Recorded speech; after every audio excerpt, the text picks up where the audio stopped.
ayah bunda sebagai orang tua bukanlah nilai 9-10 yang sangat berarti dalam prestasi anak-anak kita, tetapi dia mau mempelajari Al-Quran dan dia mau mengajarkan Al-Quran, bercita-cita menjadi pengajar Al-Quran, itu adalah suatu prestasi yang luar biasa.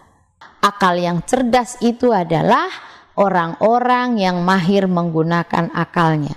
Dan orang-orang yang mahir menggunakan akalnya adalah orang-orang yang mampu dengan proses berpikirnya, dengan proses menggunakan akalnya menjadi orang-orang yang beriman kepada Allah, beriman kepada adanya Allah, beriman kepada Allah sebagai pencipta, beriman kepada Allah bahwa Allah itu maha kuasa.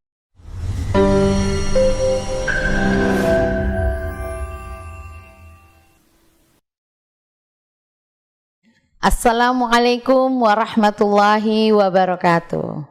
Apa kabar ayah bunda? Semoga semuanya senantiasa dalam keadaan sehat dan semuanya dalam limpahan rahmatnya. Alhamdulillah, pada kesempatan kali ini kita dipertemukan oleh Allah. Semoga pertemuan ini menjadi pertemuan yang berkah. Kita sama-sama sharing ilmu dalam rangka memberikan pendidikan terbaik buat anak-anak kita dan buat generasi kaum muslim secara umum. Ayah bunda, pada kesempatan kali ini insya Allah kita akan berbincang-bincang tentang arah pendidikan dalam Islam. Sebelum kita berbicara tentang arah pendidikan di dalam Islam, saya ingin bertanya dulu kepada ayah bunda. Siapa sih sebenarnya yang berhak menentukan kemana arah pendidikan anak-anak kita bawa? Sebelum menjawab itu, tentu saja kita perlu sama-sama memiliki persepsi yang sama. Siapa sebenarnya pemilik anak kita tersebut? Apakah anak itu milik kita? Atau anak itu adalah anugerah dari Sang Pencipta manusia dan alam semesta?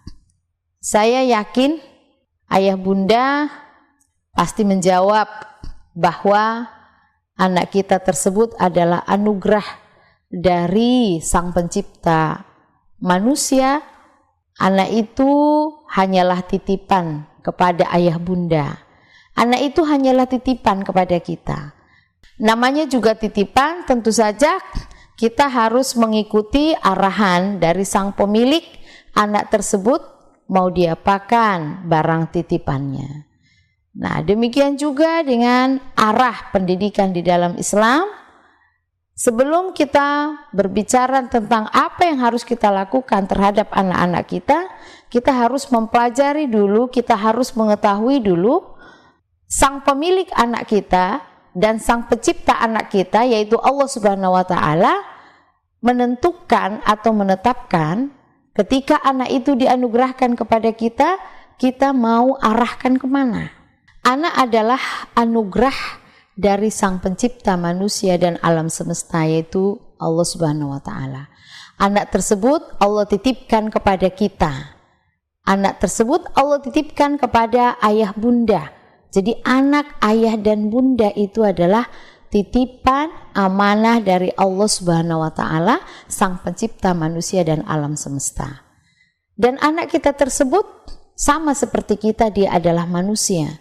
Nah, oleh karena itu mari kita merujuk kemana arah pendidikan anak kita tersebut dengan merujuk kepada arahan dari Sang Pencipta anak kita tersebut, yaitu Allah Subhanahu wa Ta'ala.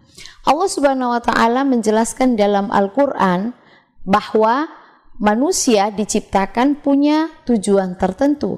Jadi keberadaan anak kita di dunia ini adalah memiliki tujuan tertentu yang sudah Allah tetapkan, yang sudah ditetapkan oleh pemilik anak tersebut, yaitu Allah Subhanahu wa Ta'ala.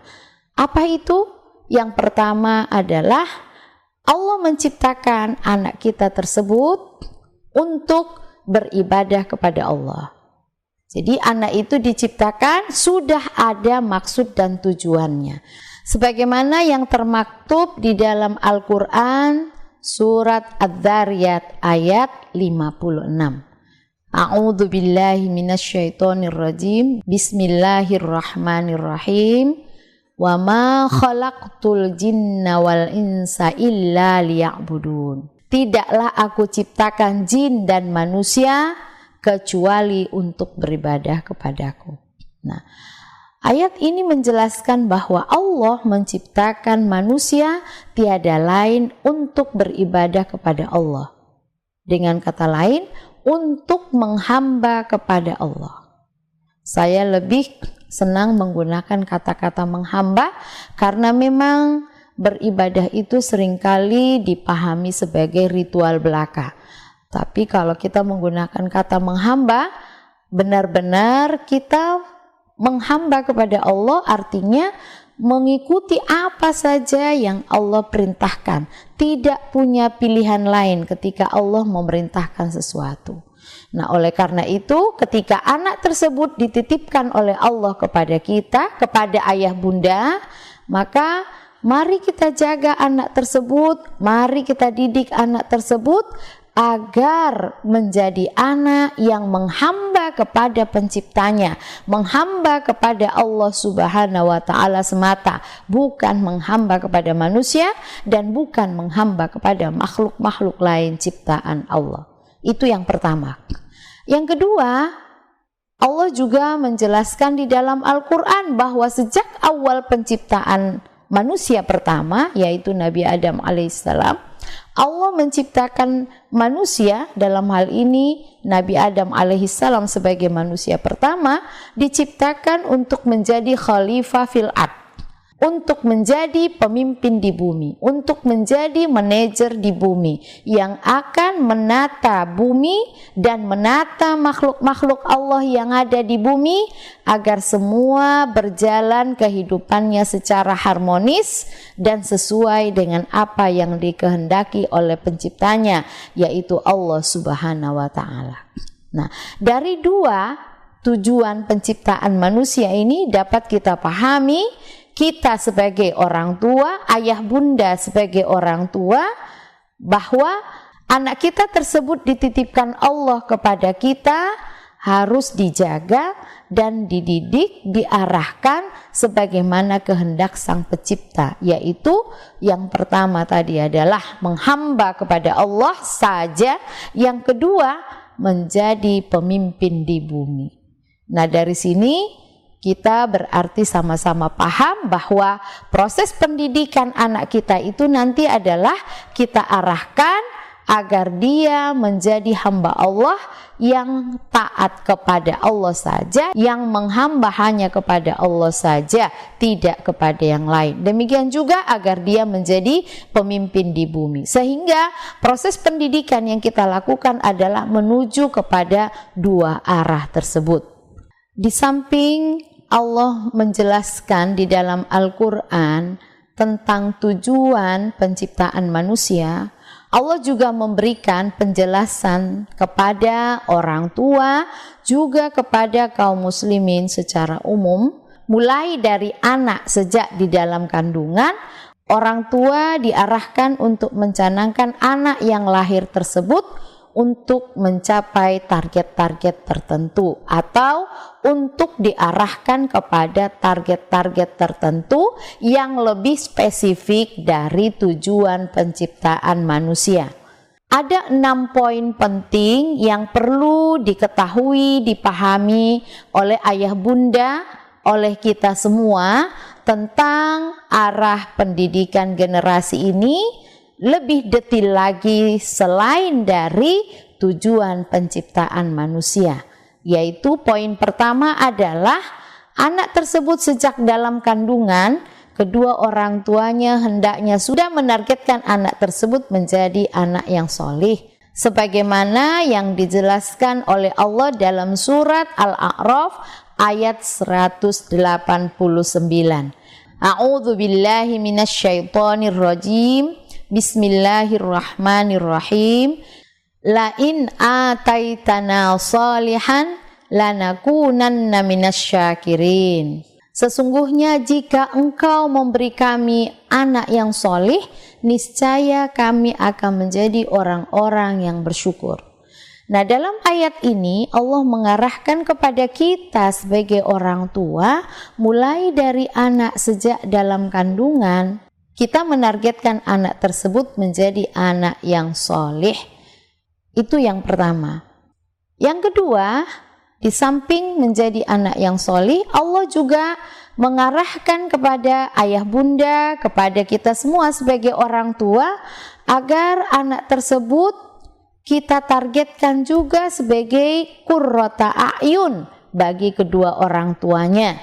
Sebagaimana yang Allah jelaskan dalam surat Al-Furqan ayat 74.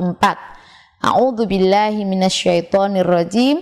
Bismillahirrahmanirrahim. Walladzina yaquluna rabbana hab lana min azwajina wa dzurriyyatina qurrata a'yun waj'alna lil muttaqina imama. Dalam surat Al-Furqan ayat 74 Allah menjelaskan bahwa orang tua hendaknya mentargetkan anaknya menjadi qurrata a'yun. Artinya qurrata a'yun itu berarti menyenangkan bagi kedua orang tuanya. Nah, oleh karena itu ayah bunda, kita harus menyiapkan anak kita harus mendidik anak kita agar keberadaan mereka bersama kita benar-benar menyenangkan sampai kapanpun. Mungkin kalau anak itu masih bayi, pastilah semua orang tua bisa menikmati keberadaan bayi tersebut menyenangkan. Tapi ketika anak tersebut sudah punya keinginan, sudah punya kemauan, nah di situ mulai biasanya terjadi benturan antara apa yang diinginkan orang tua dan apa yang diinginkan oleh anak tersebut. Bagaimana supaya ketika dia punya keinginan dia tetap menyenangkan? Nah di sini kita harus bisa menjaga fitrah yang Allah ciptakan pada anak-anak kita tersebut, supaya anak-anak tersebut masih menyenangkan sampai kapanpun. Karena memang Allah menciptakan keberadaan anak kita tersebut adalah sebenarnya memang untuk menyenangkan kedua orang tuanya, untuk menjadi perhiasan hidup bagi kedua orang tuanya, sebagaimana yang Allah jelaskan dalam surat Al-Kahfi ayat 46. A'udzubillahi minasyaitonirrajim. Al-malu wal banuna zinatul hayatid dunya.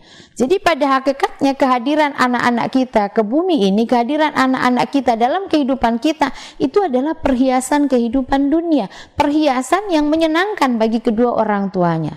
Nah, dalam proses pendidikannya bagaimana caranya, bagaimana kita mendidik agar fitrah anak kita yang memang Allah siapkan untuk menyenangkan bagi kedua orang tuanya di dunia, termasuk nanti di akhirat, kita pelihara supaya tetap terjaga sebagaimana fitrah yang Allah ciptakan. Kita tidak rusak fitrah itu sehingga kita tetap pelihara, dan dalam proses pendidikan itu berarti diantaranya adalah menjaga agar fitrah yang Allah ciptakan itu tetap ada dalam diri anak kita, termasuk misalnya fitrah anak-anak tersebut menyayangi kedua orang tuanya. Selanjutnya, poin yang ketiga adalah menjadi imamul muttaqin.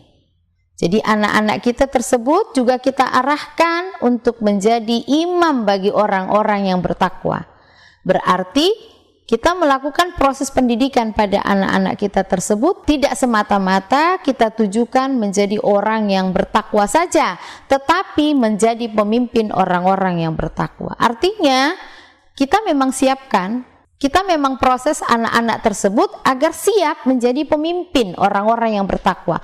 Berarti siap memimpin orang-orang, siap mencelup orang-orang agar mereka bertakwa.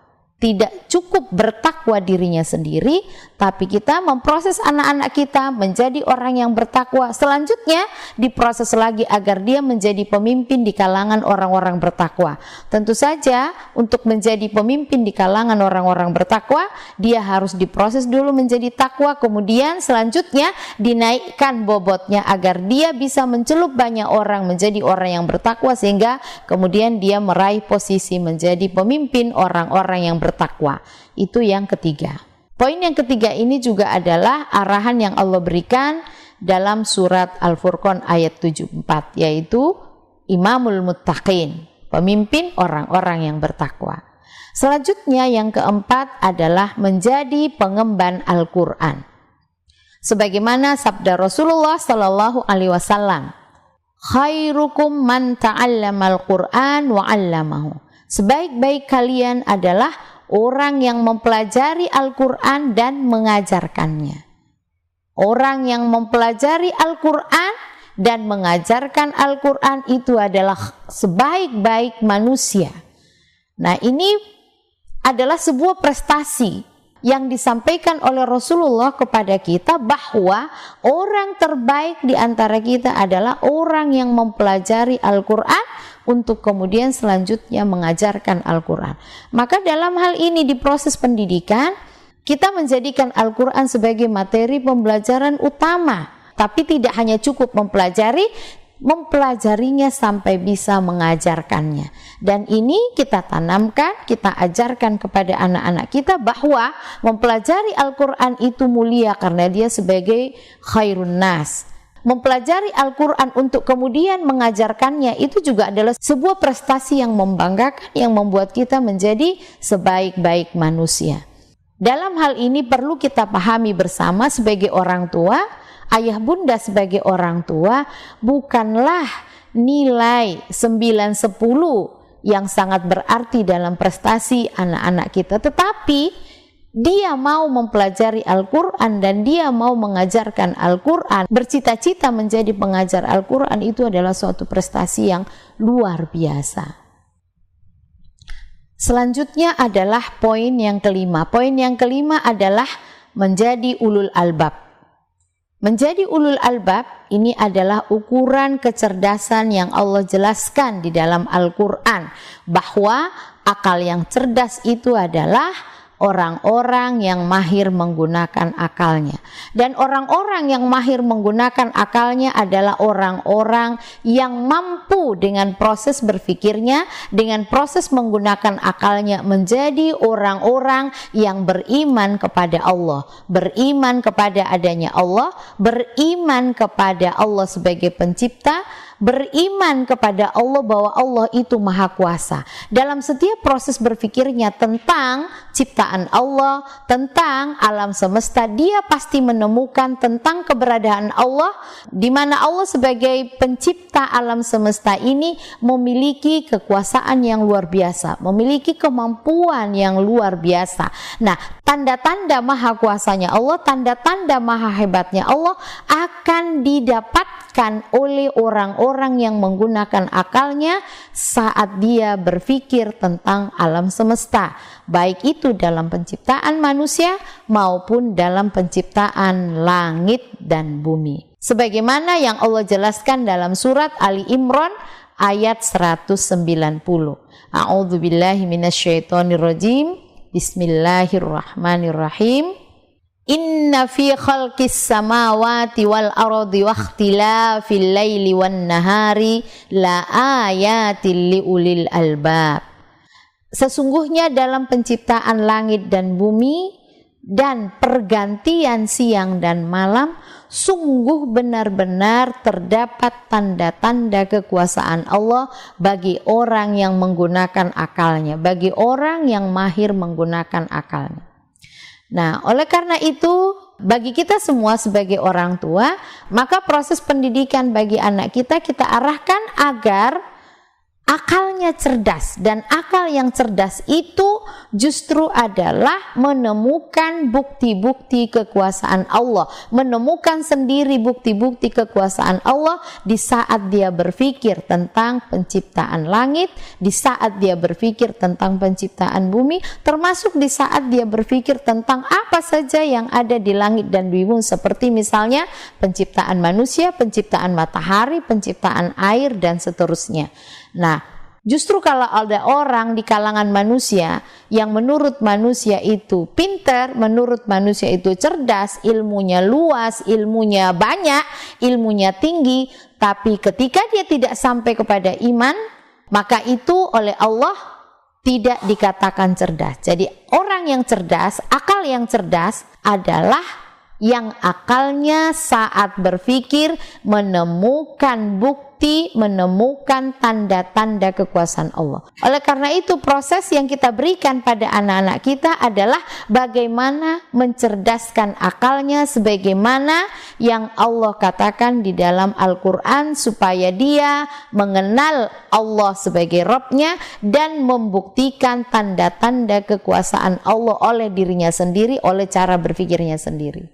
Baik ayah bunda, tadi saya sudah menjelaskan poin kelima, sekarang kita masuk pada poin keenam. Poin keenam adalah menjadi khairu ummah. Apa itu khairu ummah? Khairu ummah itu adalah umat terbaik. Istilah khairu ummah ini adalah istilah yang ada dalam Al-Quran, yaitu menjadi umat terbaik. Jadi anak-anak kita arahkan untuk menjadi bagian dari umat terbaik, sebagaimana yang Allah sampaikan dalam surat Ali Imran ayat 110. A'udzubillahi minasyaitonirrajim. Bismillahirrahmanirrahim. Kuntum khaira ummatin ukhrijat linnasi ta'muruna bil ma'ruf wa tanhauna 'anil munkar wa tu'minuna billah. Kalian adalah umat terbaik yang dikeluarkan untuk manusia. Kalian melakukan amar ma'ruf nahi mungkar dan beriman kepada Allah.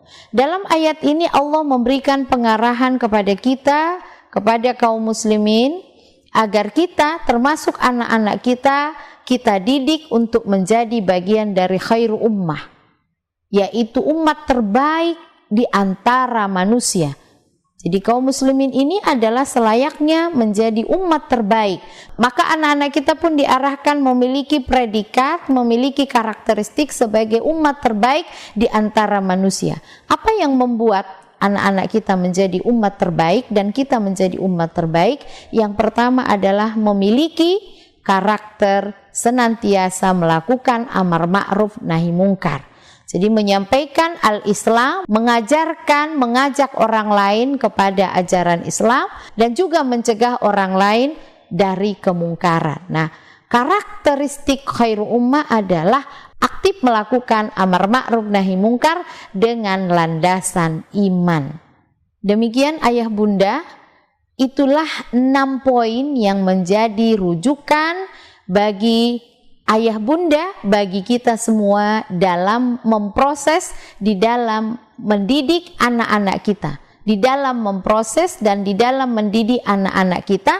Maka 6 poin ini ditambah dengan acuan tujuan penciptaan manusia, ini menjadi arah pendidikan anak-anak kita, arah pendidikan anak-anak kaum muslimin. Dan insya Allah ketika 6 arah ini yang kita jadikan sebagai acuan, ditambah 2 tujuan penciptaan manusia, maka insya Allah anak-anak kita nanti akan menjadi anak-anak yang hebat, yang dimuliakan oleh manusia di bumi, dan juga menjadi anak-anak yang diridhai oleh Allah, anak-anak yang akan mendapatkan derajat tinggi di hadapan Allah di yaumil akhir nanti. Dan insya Allah mereka juga nanti akan bisa membawa kedua orang tuanya menjadi orang-orang yang dimuliakan oleh Allah juga. Terima kasih ayah bunda dan juga semua hadirin yang menyimak video ini. Semoga bermanfaat buat kita semua, dan semoga apa yang disampaikan dalam video ini bisa dijadikan acuan bagi ayah bunda dan bagi hadirin semuanya. Insya Allah akan kita lanjutkan materi yang lain di pertemuan berikutnya. Al-afu minkum, wassalamualaikum warahmatullahi wabarakatuh.